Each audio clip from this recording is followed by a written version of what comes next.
I admitted everybody, so it might just be processing. Okay. Yeah.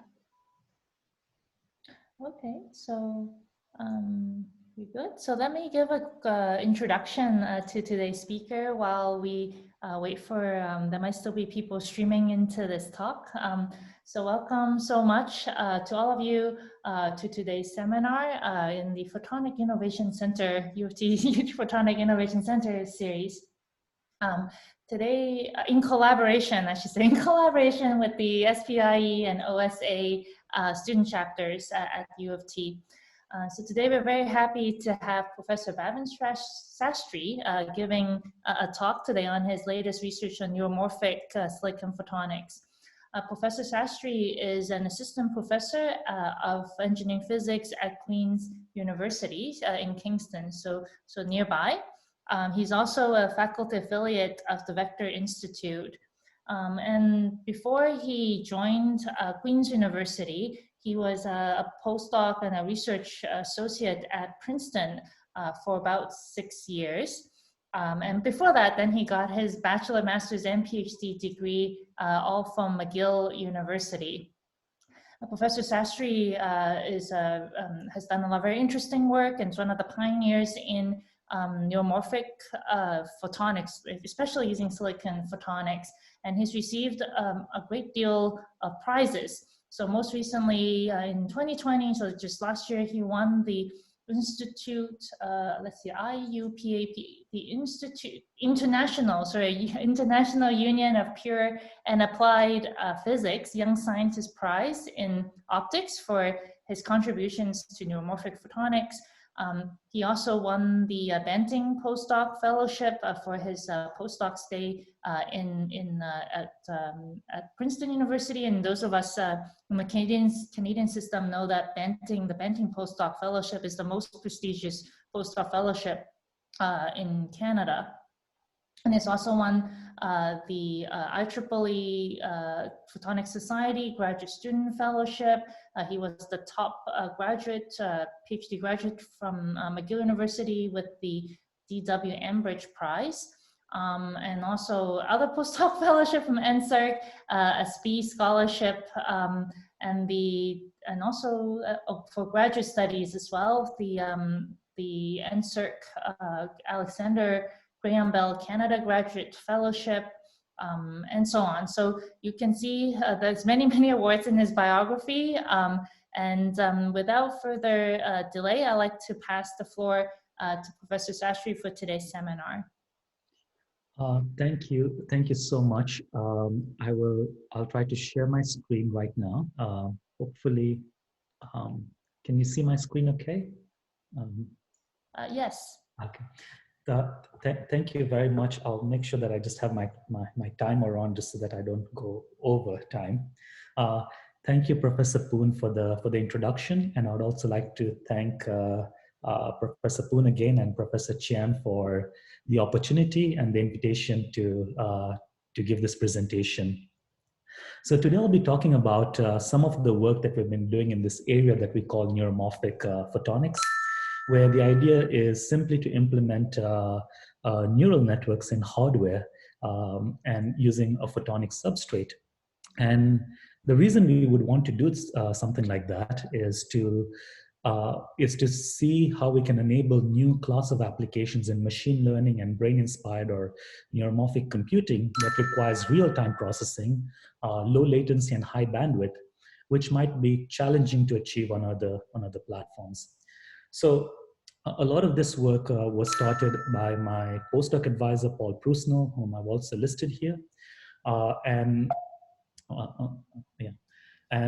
We continue to collaborate, including with other collaborators at UBC. This is Professor Lucas Krostowski, Sudeep Shekhar, and Volker Sorja at George Washington, and many others, including several co-authors whom we have not worked directly with, but I've written several papers together. So this is sort of a collective work that I'll be presenting, including, of course, with a lot of help and support from our foundries for making and fabricating our chips.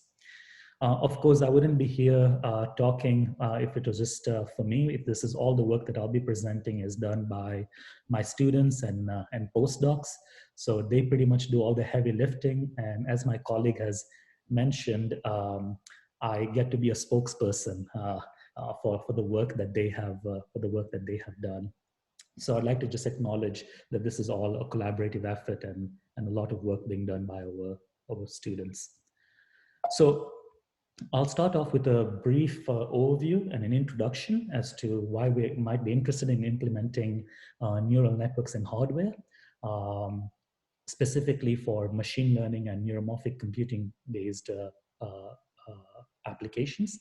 And I'll give a brief overview of some of the work that's been happening in the areas of information processing with photonics and give a very short survey of some of the work that's been going on in this area. I would like to sort of go more into the details of how we are implementing our neural networks on standard foundry-based processes. This is enabled by silicon photonics. And then I'll talk about some of the applications. I will not have too much time to go into all of them, but I will maybe just pick out the one or two in the interest of time, and the others we could discuss during the discussion period. Hopefully we'll have enough time for that, including talking about roadmaps and challenges and comparisons between analog electronics, for example. So artificial intelligence has been around for a long time, and it has enabled many applications over the past 10 years or so, from natural language processing to facial recognition to autonomous vehicles to also computers playing games like Go and beating human world champions. While the field is not new, what has happened? While the field is not new, what has happened is that there's been this rise due to the implementation of what's called deep learning on deep neural networks. And there's an excellent review article done by Jeff Hinton from University of Toronto, Yoshua Benju, and Yan LeCun, which I've highlighted at the bottom of this slide right there. Okay. So this AI is really enabled by what are called neural networks, which I'll give you just a very quick primer on what they are all about. So a neural network has many layers, and each layer has what are called neurons, which I'll also explain in the next coming slides. But the idea is that these neurons, you can input information in them in form of vectors. For example, if this was an image, you can vectorize this image and input it as a vector to the first layer. And this first layer is connected to the next layer of neurons by what are called weights, or a weight matrix. And when someone talks about training their neural network, they're really talking about how they can train these weights for doing a specific operation or specific task. For example, in this case, when I'm multiplying my first vector with a matrix, I might be trying to identify between light and dark valued pixels. The resulting would be, computation from this operation would be another vector, which is then input to the next layer. And the next layer could be trained to identify edges in this image. And so each layer can do something interesting. For example, the next layer could identify a combination of edges, and so on and so forth, where you keep adding these levels of abstraction. And in the end, once you have identified certain number of features, you can look at a combination of them and do a simple classification task. And your neural network will essentially tell you who that person was. In this case, say it might be George. So the idea here is that you need to do a lot of vector matrix multiplications along the way. This can be very dense connections depending on the number of neurons you have per layer and the number of layers that you have. But also the data movement can take a lot of resources. You need to keep uploading those weights from memory in a standard computer architecture. And this can be memory intensive, energy and bandwidth intensive. So just to sort of quantify, this is a slide that I've stolen from the OpenAI blog. On the y-axis is the computational power that's required to train AI systems. It's on a log scale. So this is measured in petaflops, or floating point operations per second for the days that you need to train the AI systems. And on the x-axis is the number of years And all these different data points are actual AI-based systems. And what we see is that the computational power that was required for applications for the past 50 years, or until 2010s, was being supported by computers that were getting better every year, or doubling their speed or computational power every 2 years, following Moore's law. But since the rise of deep learning in 2012, we can see that the next generation of applications right now, you're requiring computational power that's actually doubling every 3.5 months. So even if Moore's law were to keep up with standard computers right now, it's just not enough to keep up with the demands for the new AI-based systems. I talked about Go, the game that beat a human world champion. So just to give you an idea that such a computer would require actually almost 1900 CPUs and hundreds of GPUs working in unison just to get that computational power. So there's been clearly a need for moving more from software-based neural network approaches to more kind of hardware-based neural network approaches, where you can have specific or we can have some specialized hardware. So just to summarize, typically you can have you can implement machine learning algorithms on standard computers. These are digital-based systems, and this is all done in software. And you can do simple things like speech processing and object recognition and sort of on the kilohertz timescale. This is using digital gates. But as I mentioned, this can take a lot of resources of your computer. So what people in the neuromorphic industry, they are trying to do is implement this neural networks, but in hardware. So lots of work happening by IBM, by HP Labs, and by Intel, for example, and several others trying to implement this neural networks in hardware. And in this case, they're using electronics. So, it could be digital or it could be all analog based type of systems. But the important thing here is that they're trying to see how you can use the physics of new materials or new devices and show that you can actually implement artificial neural networks. The challenge here in this type of systems is that they are limited by the interconnects. So you can imagine if I have one neuron and I need to connect many neurons to it, you'll have what is called fan-in. So physically, if you try to put many wires together, then right away you can see that you'd have things like electromagnetic interference, capacitive loading, topological constraints as well, that would limit the bandwidth.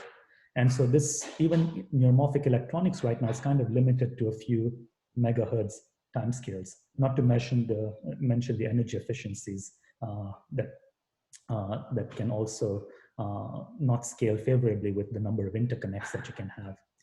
So to summarize here, the challenge here is that you can't make this type of systems distributed architectures that are both fast and complex at the same time. So people in the photonics community, what they're trying to do is trying to make these neural networks in hardware using some type of photonic substrates, could be free space, could be integrated, but they're trying to enable a new class of applications that might be, that could be enabled with the gigahertz processing speeds. So what are those applications? Right, we don't really want to target those applications which electronics is already doing, is already good at, but we really want to target those applications that might require real-time, low latency, high bandwidth type of processing. So for example, there's lots of work going on in nonlinear programming where you might want to solve some type of optimization problems. One of the work that we did with a DARPA-funded project several years ago was a missile intercept problem, which is essentially called predictive control, where we want to see an object that's moving very, very fast, and we want to intercept it. And you need to predict where this object is going to be in the near future.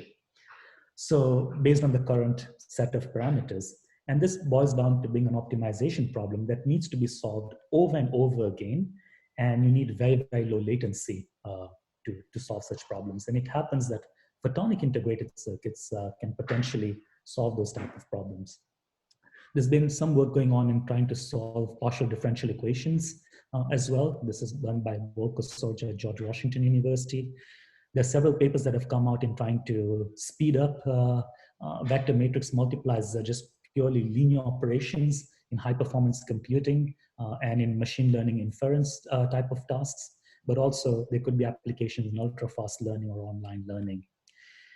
There are new types of physics experiments that people are interested in by applying this type of very fast neural networks. For example, in qubit readout classifications, there's been some work being done by Andrew Houck at Princeton, where they're interested in trying to do classification and interested in seeing perhaps if neural networks could be used.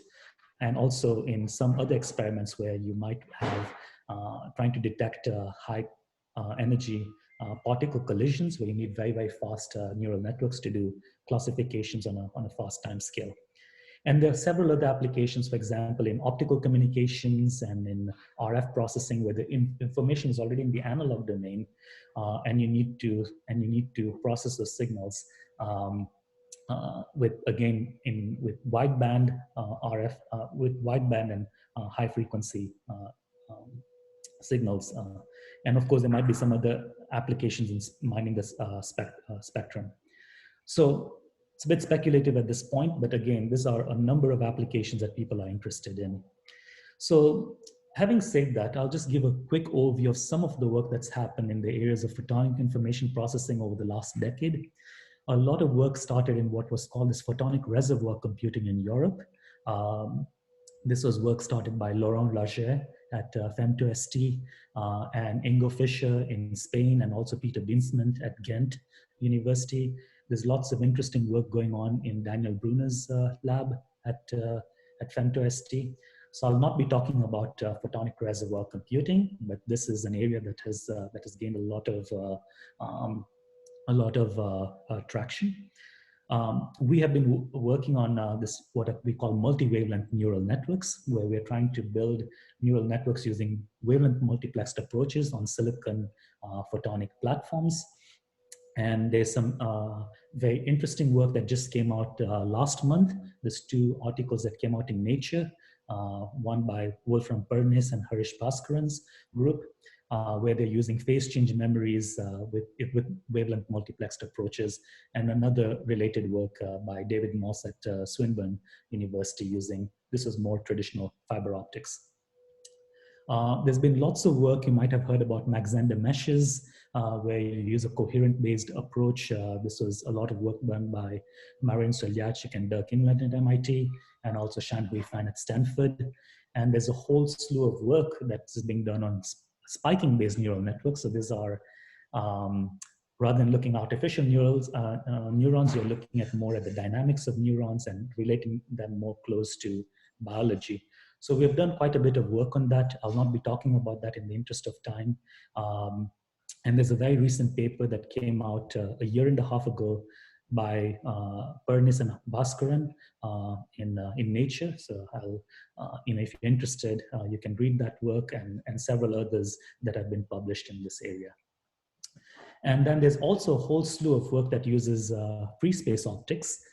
This is for other class of applications where you might want to process, trying to do imaging in kind of in real time and do some real-time image processing based on optical signals themselves. So there's a lot of work being done by Oskan's group and Bruner's group. Related work using Ising machines for solving optimization problems. Again, I'll not be talking about that.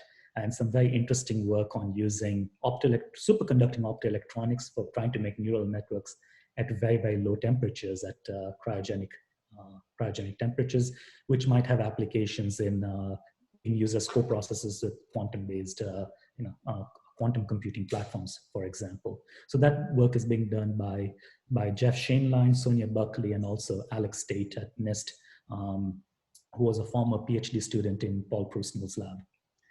So the question that we're kind of asking right now is that computing for optics has been tried before, back in the 70s and 80s, and it really didn't quite work out. And there were very legitimate reasons for that. There's a very nice criticism by Robert Keyes, and I've highlighted two papers from more than 30 years ago that talk about what these criticisms were.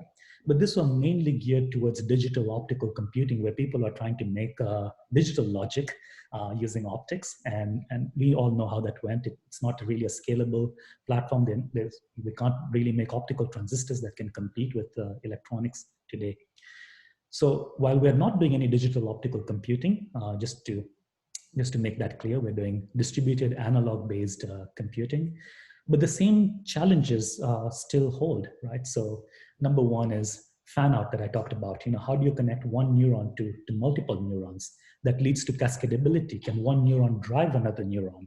What about restoring logic? Can you regenerate a signal? How do you isolate the input from the output? What about gain? Can you implement some type of gain in the systems?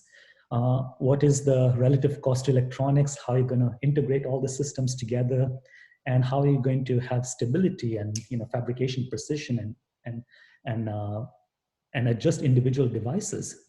So we believe right now that with the rise in silicon photonics, a lot of this challenges can be alleviated with some of the solutions that silicon photonics can provide.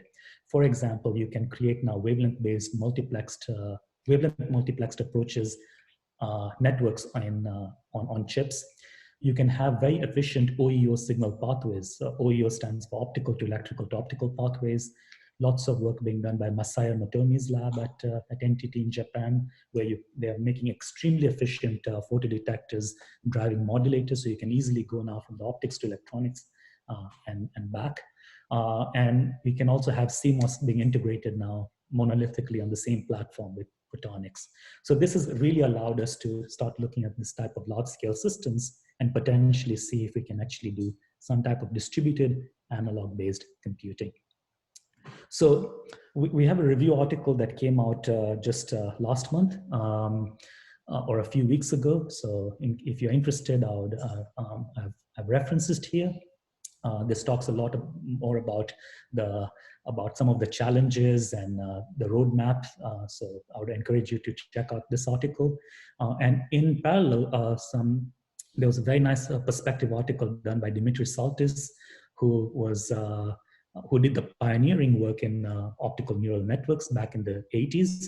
And there's a very nice article that just came out as a perspective in Nature just in December last year, and also related work on, in general, about programmable circuits using Mach-Zehnder meshes by Wim Bogaerts and collaborators, including Professor Joyce Spoon. So this is another article that gives a nice overview.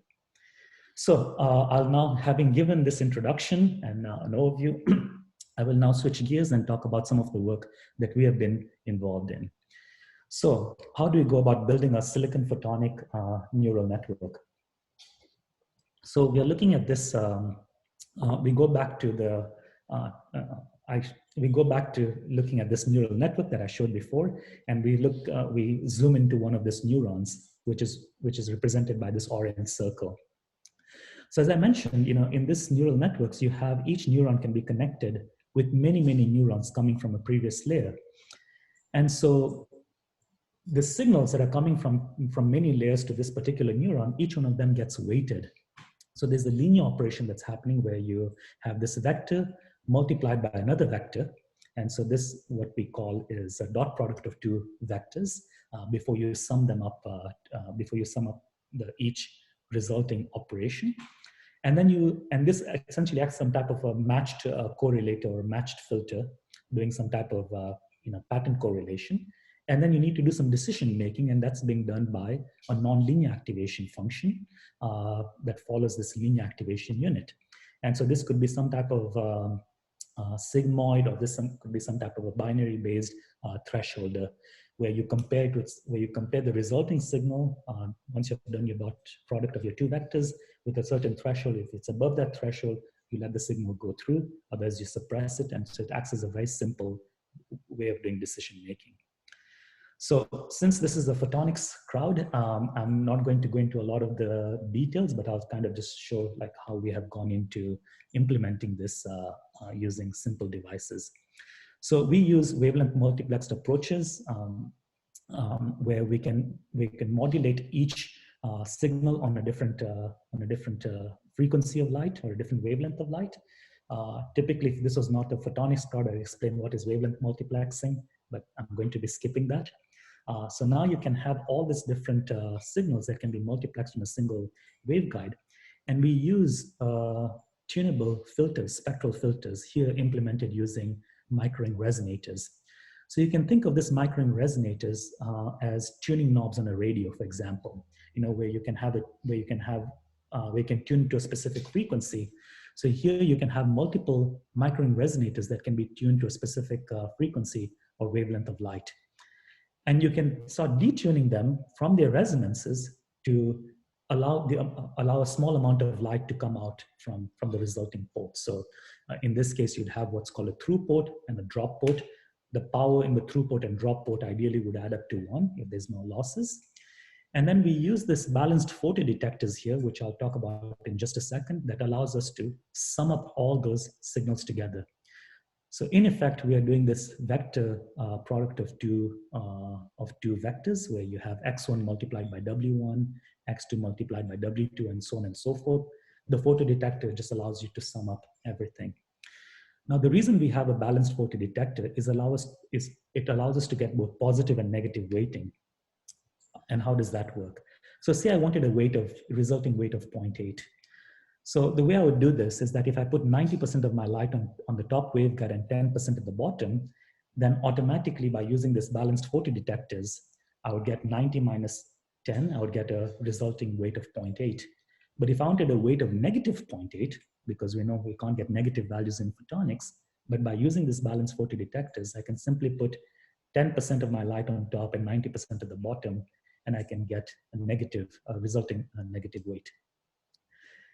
The resulting signal, you have a transduction, you go through some type of transimpedance amplifier, for example, to convert a current to a voltage that can be used to drive a modulator that is modulated on a different frequency of light.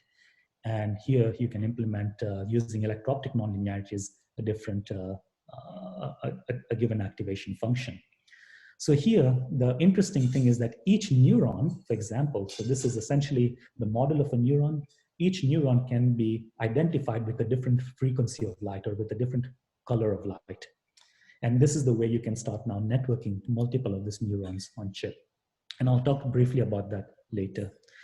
So here, this is the linear part. We just use simply microring resonator weight banks on standard silicon photonics platform. You can tune them using different approaches. The easiest way is using thermo-optic effects. You can simply put heaters, look at the transmission profile of each of these channels.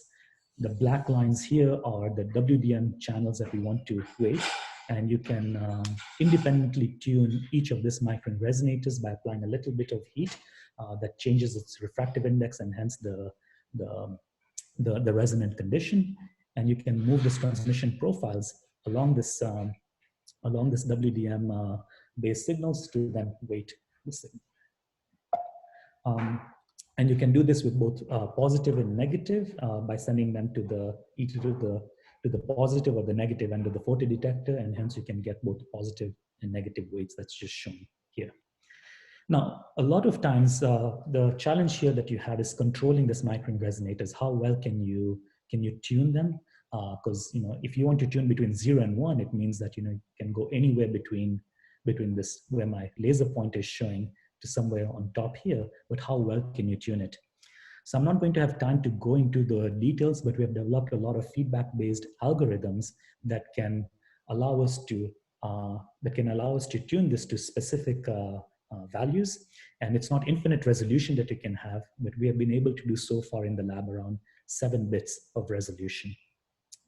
Now, one way that you can do this is using what are called Endo Heaters or in-resonator photoconductive heaters. This was work done by Sudeep Shekhar and Lucas Christowski's groups at UBC, where instead of putting metal heaters directly on your ring resonators, you dope your silicon, you lightly dope it with an N-type material. And by putting an electric current here, you can measure the amount of change in resistance that you would have in your ring. So the interesting here is that rather than using some type of optical spectrum analyzer to be able to see where you are in resonance, you can simply apply a current that's shown here on the bottom right and measure the resistance. And if this ring is on resonance with the light that's circulating, it's going to generate enough number of photocarriers that will decrease the amount of resistance. And this is where you would know that you are in resonance. And then by controlling this applied current, you can precisely control the amount of light that is going to be in this rings, and hence tune it. So with this way, rather than putting heaters on top of your silicon substrate, this is a more efficient way of controlling your rings. You get potentially high bit resolutions. I think we've gone now up to 8 bits in the lab. And at the same time, you can use feedback-based approaches with some type of CMOS-based controllers to tune a whole large array of them. So this was demonstrated by Shaker and Krostowski's group last year in their paper that I've highlighted at the bottom. They did I think this was 16 by 16 micron resonators, each one of them that can be independently tuned. For this particular application, it was more for switching, but it's the same concept that can be applied for our purposes to create large-scale neural network for weighting of large-scale neural network processes. So the nonlinearity is again implemented in a very simple way. Of course, we know getting nonlinearities in optics is very hard without getting high powers, but you can do this using some type of electro-optic approaches. For example, you can take a simple microring resonator, dope it on both sides with an N-type and a P-type material, and that creates a depletion region. And with that, you can modulate by applying an electric field across this depletion region by using nonlinearities in silicon, first-order nonlinearities, free carrier dispersion, and free carrier absorption. You can modulate the refractive index, but you can also modulate the loss in these systems. So we fabricated a very simple device that was actually driven by balanced photodetectors that is directly driving a modulator with a passive TIA. In this case, was just a resistor. And by engineering the amount of loss that you have and by tuning into different areas of your resonance, your transmission profile, you can engineer different types of transfer functions. For example, with the same device, we were able to get reconfigurable activation functions.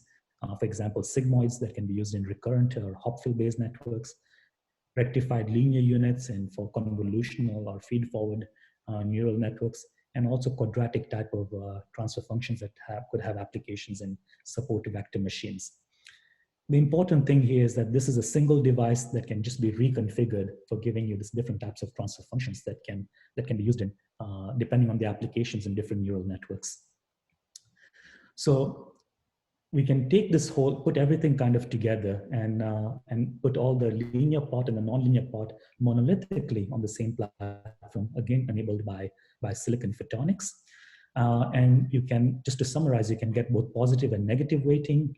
You can get the nonlinearities, and everything is compatible with mainstream foundries. The efficiencies that we've gotten today in the lab is around 500 femtojoules for a weighted operation. So here max stands for multiply and accumulate, which just means that you are weighting the signal and then going through a photodetector for the summation. But this can go down. This is what we have been able to do in the lab. But Masaya Notomi's lab, for example, they have been able to show very efficient photodetectors driving modulators down to around 1.1 femtojoule per Mach with potentially high speeds of operation. So just to take you through the process, this is the type of chips that we would essentially lay out. So my students and postdocs would spend time in laying out these chips using layout tools with collaborators. We would send them off to foundries through CMC, for example, to Singapore, AMF Foundry. This would be a neural network that we would get back. So this is an optical micrograph superimposed on one of the layouts. So here are microring resonators, we have photodetectors driving a modulator, and then some type of transmission line engineering to make sure that we can try to get the bandwidths or that we're trying to target. We do a lot of the packaging, so we would then take one of these chips, we would wire bond it. We would be coupling in and out using a V-groove array, but you can also bond directly glue fibers to it. And then after that, we would put them on some type of carriers on top of PCBs that can then be used to control all these individual currents and biases of your photodetectors and your modulators and ring resonators. So we are then connecting this with our compilers, for example, TensorFlow or PyTorch, which are machine learning libraries, to be able to program the systems for machine learning applications. So again, I just want to highlight that this is the paper by Nozaki and from Masai Notomi's lab, which if you want to look at very efficient photodetectors driving modulators, that's the paper I would recommend that you can check out. So now moving on more into applications. Again, I'm not going to have the time to go through all of them, but one of the recent ones that our collaborators did, this was in collaboration with NEC labs in Princeton, was to show how we can use this type of neural networks in compensating for nonlinearities in long-haul transmission systems. This paper is currently under review, which was presented as a post-deadline last year at the last year's OFC. So I'm not an optical communications person, so I'll try my best to talk about it, but really focus on the neural network aspects of it. So from what I understand, in long-haul transmission systems, as the name suggests, you have long fibers, almost 10,000 kilometers. You have a transmitter and you have a receiver. You'll be sending information from point A to point B. But because you have such long fibers, you'll have a lot of nonlinearities on this fiber. For example, four-wave mixing, self-phase modulation, cross-phase modulation, and other chromatic dispersion. And so typically what happens today is that all of this nonlinear compensation is being done in DSP, in using digital signal processing on chips that look like this. This is from Siena, which is not too far from here. It's in Ottawa. And they have been able to demonstrate on a 7 nanometer process a 200 gig solution and also an 800 gig a gigabit per second solution on the CMOS processes. They do over 800 trillion operations per second. And these chips are massive, around 12 millimeter by 16 millimeter square chips. And the challenge is that as the data rates are going to keep increasing on this systems, it places a lot of constraints on the analog to digital converters that you would have here. And so, and of course, this places a lot of constraints if you want to do real-time processing. So what our collaborators proposed, this is at NEC, was to use, to compensate for this nonlinearities using artificial neural networks. And the reason they proposed that was that they started comparing this with the standard approach, which is essentially what's called the digital backpropagation. So for those people who are more in machine learning, this backpropagation is nothing related to the AI backpropagation. This digital backpropagation is essentially, you look at an optical pulse and you backpropagate it in your optical fiber, and you solve the Schrodinger's equation with Fourier transforms and inverse Fourier transforms, and see and try to reconstruct that pulse as you kind of propagate it backwards. And this itself is a very computationally intensive task. So what our collaborators showed was that you can implement very simple neural networks, like a 2 by 8 by 2 neural network, and you can get equivalent, if not better performance than your digital backpropagation using this very simple approach. So this was a plot from this paper that I've highlighted at the bottom from NEC, where they showed that you can, in fact, using this very simple neural networks, can perform equivalently to your digital backpropagation for if you were to do a 3-step approach. And of course, if you increase the complexity, you can also get better performance. But just to give you an idea that with increasing complexity, you are, though you can get better performance with digital backpropagation, there are lots of computational resources. So the proposition that we had was, can we implement, rather than doing neural networks at the end there, can we implement neural networks acting on analog signals in the optical domain before, before the receiver, before the DSP? And this can potentially alleviate some of the speed constraints. And of course, as I mentioned, you can act on analog optical signals directly. This is where you might have a good application for these networks. So as a proof of concept, we were still building towards that, but we wanted to see whether we can actually do this processing at the end using photonic neural networks that I have just shown the chip photograph before. So here we were looking at a 32 gigabaud polarization multiplexed 16 QAM system, which stands for Quadratic Amplitude Modulated System. These are the link parameters. And we wanted to use this very simple neural network. So we trained it using, we got a lot of data using this VPI transmission maker simulation, where we're looking at what are called intra-channel triplets, where you have the horizontal and vertical polarizations. And we're looking at how they represented here by H and M vectors, and looking at how they might be, have crosstalk with one another. Once you've generated all that data, we input it into a neural network, which is essentially having around 800 nodes at the beginning, and then after that, a 2 by 8 by 2 neural network, and we train it. And we saw this as a regression problem, where at the end of the neural network, it tells us how much nonlinearity do you have on this given data. Once you know how much nonlinearity that you have, you can then subtract that amount of nonlinearity from your input symbols, and hopefully now you have your corrected symbols that you can then compare with what was sent at the beginning, and then measure what's called the bit error rate, which is saying, how many of those bits had errors or not.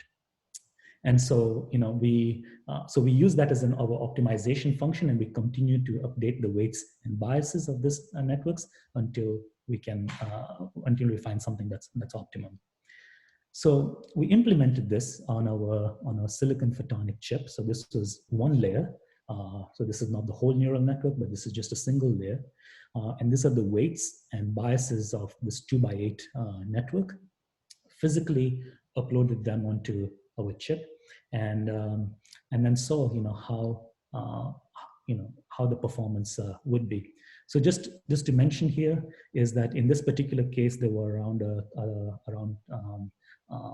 several thousands of training steps. So this would be, the red line would be something without any nonlinear compensation, but using a neural network for training, you can increase the quality factor, improve the performance of your system by after training through a certain number of samples. So we then compared what we were able to get with our photonic neural networks compared with artificial neural networks that were implemented on standard computers, and we saw that experimentally we were able to compensate for this nonlinearity, and with the nonlinear compensation gain that we got was close to what you would be able to get in software-based approaches. Of course, we had a slight penalty because we are doing this in a lab setting where we have to adjust for each of these weights, and the precision is limited for our ring resonators, and also so it's this is what we were able to get, but this can potentially be improved. So this was a promising result that we were happy with, and this is something that we'd like to build a larger scale system for them working directly on optical signals, hopefully in the future. Some other applications, which I'm not going to go into the details right now, but what we've looked into is solving optimization problems. So one of the areas that we were very interested in several years ago was control of hypersonic aircrafts, or also a missile tracking problem. As I mentioned, is that they would have, what you would be interested in is that if you wanted to intercept this very fast moving object, you don't know the path it's going to take. and you want to intercept that object before it reaches its destination. But the only thing that you have access to at this given point in time is the acceleration or the position of a given object. And the question is, how do I intercept it? Which means that you need to be able to predict in the future. So those of you who play chess, you might think of this as, essentially playing chess but at very, very high speeds, where you're trying to predict what your opponent is going to do. And it boils down to being an optimization problem that you need to solve. So this was something, so this is what's called a quadratic optimization or quadratic programming problem. This is something that people have looked at for many, many years. In fact, John Hopfield and David Tang from the Princeton Neuroscience Institute many years ago, almost 30 years ago, published a paper where they showed how you can use Hopfield-based networks, so on all-to-all connected networks for solving optimization problems. But they never really became very popular because, as I mentioned, electronic interconnects, the best you could do with this type of, implementing this type of networks was a sort of on a millisecond time scale. What we were able to show that you can converge the same problem with the same number of parameters in tens of nanoseconds, so potentially offering orders of magnitude improvement. So I'll be happy to talk more about this and take you more through the details of how we were able to achieve this. But I'll kind of just leave it at that and just highlight the paper in which we published this work. Another area that people are interested in, and we have looked into this, is implementing more just standard vector matrix multiplications for doing doing convolution operations. We know that in deep learning, more than 80% to 90% of operations are essentially doing this convolution operation. So we proposed in this paper here, and our code is all available on GitHub. This was all simulations, by the way. But here we propose that you can actually do this vector matrix multiply using this ring resonators.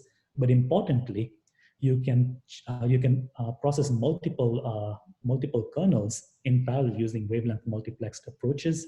We were able to apply it to a simple toy example, a deep learning task, and showed potential speed improvements over standard benchmarks with GPUs. So this was all based on simulations, but recently Bhaskaran's group and Perni's group, the paper that I showed earlier, they demonstrated this experimentally, which is very interesting to see. They ended up using wavelength multiplexed approaches where they're generating multiple wavelengths using this microcomb or frequency comb lasers, and weighting the signals using this phase change memory. So you're not necessarily going to memory and going in and out, but these are what they call in-memory computing, and then processing multiple of those kernels in parallel for doing this convolution operations. So again, I'm not going into all the details of their work, but just to show some experimental results or the calculated results that they showed in this paper is that you can actually do, this example was using image processing, but so you can convolve an image depending on the type of filters that you want to use with certain types of bit precisions that they got around 5 bits of precision. They've compared this, what happens now when you compare this photonic tensor core, what they actually demonstrated with say, for example, the Google TPU. They got some very good performance, of course, because you're using the low latency and high bandwidth of optics, not as high, of course, resolution. And there's some predictions that people have given as to how fast you can push these systems. But the question that I like to ask is, this is all analog photonics, but there's also, you have digital electronics. Well, clearly we know that, it cannot go as fast in this type of processes, but analog electronics is another area where there's been a lot of work by IBM Zurich. So the question is, how does that compare? How does photonics compare with electronics? So I have that in my backup slides, and I'll be happy to go over those questions. I don't want to leave it hanging, but I'm also being mindful of the time. So I'll be happy to answer those questions. And maybe that will generate some questions from the audience. So I kind of leave it as a question there. But just to kind of start summarizing, because I'm at the 46-minute mark and I want to have enough time for discussions. This is what our perspective is. When I showed in the beginning, the 1980s kind of perspective as to what are the challenges of optics in computing, I think this is a more maybe our take on where we are right now. We know analog photonics has been used a lot for RF based signal processing. This is called microwave photonics. Lots of work in that area. There's been, of course, new scalable computing models with deep learning and spiking neural networks. For example, this is called what they call the third generation of neural networks. And of course, we have seen the rise in the silicon industry, not only for electronics, but now for photonics, and also having photonics and electronics all on the same platform. So as I mentioned, neural networks in optics is not new. This was something that was tried by Joe Goodman and then some pioneering work by Dimitri Saltis back in the 70s and 80s. And the challenge at that time was, of course, how do you integrate the systems together, and how will you integrate nonlinearities? So typically they were using some type of nonlinearity that was done in post-processing. I talked about neuromorphic electronics, where you can now start making large-scale systems. In fact, IBM demonstrated, what was it, 1 million spiking neurons on their CMOS chip many years ago. But this has really been enabled them to look at new types of neural networks with the rise in silicon industry. And also, of course, there's been lots of work on programmable photonics, where people are interested in making what are called optical FPGAs. For example, Jose Capmany's group and work done by his graduate student and researcher Daniel Perez. And here again, it's probably hard to see, but here again you're looking at RF-based inputs and RF-based outputs. So this is where for analog systems this could be very interesting.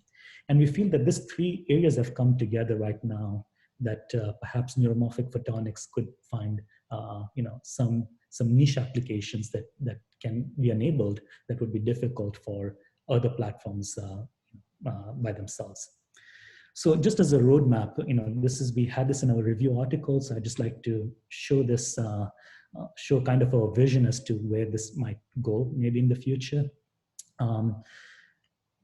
Are we going to be looking at applications where you need to look at analog-based optical signals that are coming in and out of your systems? Or are we going to be looking at RF-based applications, in which case you need to have very fast modulators that can directly be implemented on a silicon platform? There's lots of work being done on lithium niobate modulators on silicon platforms, for example. But you also need very fast photodetectors to go in and out. If you're looking at more at high performance computing, then you're going to be interfacing with digital world, in which case you're going to be limited by digital to analog converters and analog to digital converters. Integrating of laser sources. Are this going to be laser sources all integrated on the same platform? And are this going to be frequency combs, for example? And so there's been a lot of push on that for using that for not only communications, but for now computing applications. And maybe photonic wire bonding might be one of the technologies that can be used for putting everything on a given integrated package. We have to solve the problems of memory, which I haven't talked about, but this is one of the big challenges of any type of neuromorphic processes, is how do you access memory? Is it going to be digital memory, which is very good at implementing volatile memory, or is it going to be some type of optical memories which are non-volatile? And there's been a lot of push from Pernis and Bhaskaran's group, and even IBM Zurich, looking phase change materials. So that's another interesting area.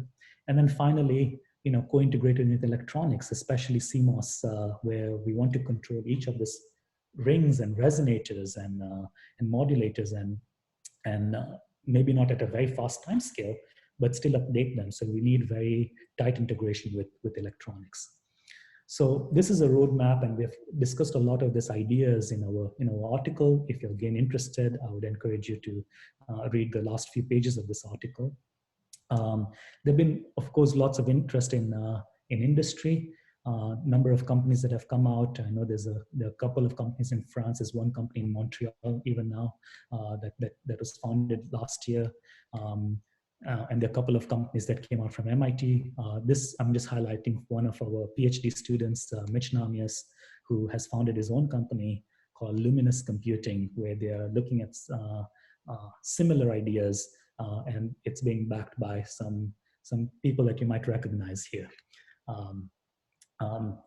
And so, in conclusion, just to start wrapping up, we believe that that this massive number of interconnections can be overcome by using wavelength multiplexed approaches. We believe that we can use standard silicon photonic foundries and approaches for creating large-scale systems. And what would be very interesting is to look at particular applications which require us to maybe perform the same task over and over again, and they need to be done very quickly. And those are the applications maybe where photonic neural networks can find actual applications. So again, I would like to just acknowledge all my students and postdocs from our labs, including our collaborators, and especially to our students and postdocs who are really doing all the work. And I'm just happy to be able to be here as a spokesperson for them and get to present this exciting new work that they are doing. We had a book that came out a few years ago. So if you're interested in learning more about the history and the current and sort of how the field was up to 2017, then I would recommend that you can check out our book as well. So on that note, I'd like to thank you once again, and I'll be happy to take on questions and answer any questions, but I've also put my email address in case you might want to reach out to me directly. Thank you. So thank you so much, Bhavin, for this exciting talk. I think we have a few minutes for questions if people don't mind staying a little bit over time. So since we have 30-something people here, if there's anyone with a question, maybe I ask that you maybe type in the chat with a Q and I can call on you.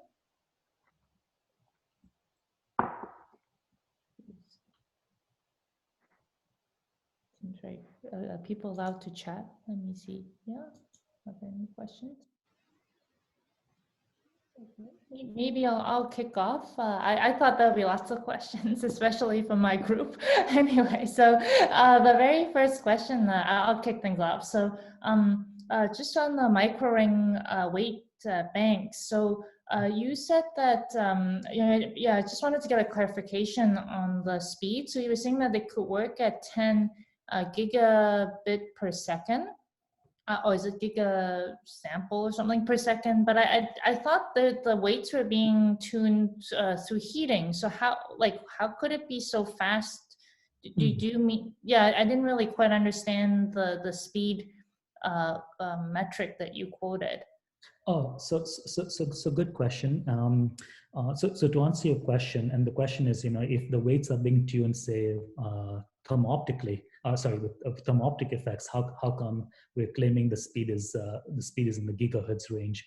So this is only for setting the weights where you would be where you can tune them, for example, thermally. But once the weights are set, you don't need to change them. So in that case, it's just the inference. So the speed that I was talking about would just be purely the inference speed, just the speed at which your signal is going through your. Okay. Yeah. Now, having said that, of course, there's of course a lot of area people are looking at on what's called online learning, where you need to update the weights fast enough. So in that case, for sure, we would not be using any type of thermal tuning, but typically what people are interested in post-fabrication techniques, where they would bring the rings onto resonance, and then after that you can tune them kind of in a very narrow range using carrier depletion effects. So in those cases, you can update the weights still fast enough. But in this particular case, where applications where you don't need to keep updating the weights. Okay, so that was after, so it's only for inference. That's right, yes. Okay, got it. Okay, great. So Chris, would you like to unmute and ask your question, or should I ask for you? if you're able to unmute. I basically just asked how many wavelengths do you think it would be like feasible to put into the system? Like, would it work for large matrices? Because each vector would need like n wavelengths, and then each additional kernel you do would like multiply that further. That's right. So very good question. And when we looked into this, and I think I have a backup slide right here. So typically the number of wavelengths is going to be limited by the number of spectral filters that you can put in a given. In this case, if you're using ring resonators, we're limited by the free spectral range. So how many filters can we have?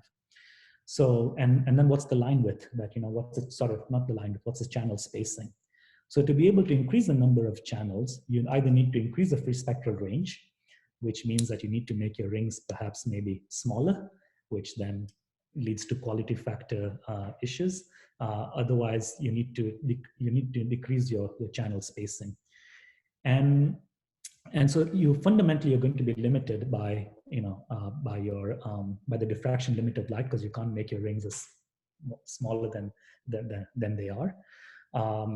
So what we have looked into is that, without going into a lot of details, what we looked into is that you can compensate for coherent effects that you have in between your rings, and you can increase the number of channels to roughly around 100, I would say. And this is by compensating for any type of coherent effects that you'd have if your rings are going to be spaced very, very closely to one another. And I mean by spaced closely, I mean by their channel spacing is very close to one another. So we can use effects where, for example, if we can break the resonant condition between two given rings using, say, in this case, by introducing a pi phase shift, you can increase the channel density that way. So for fundamentally, I would say in this cases, even by applying all these techniques, you'd be limited to around 100 neurons or 100 channels for all-to-all connected networks. So for a given vector, you're looking at 100 by 100.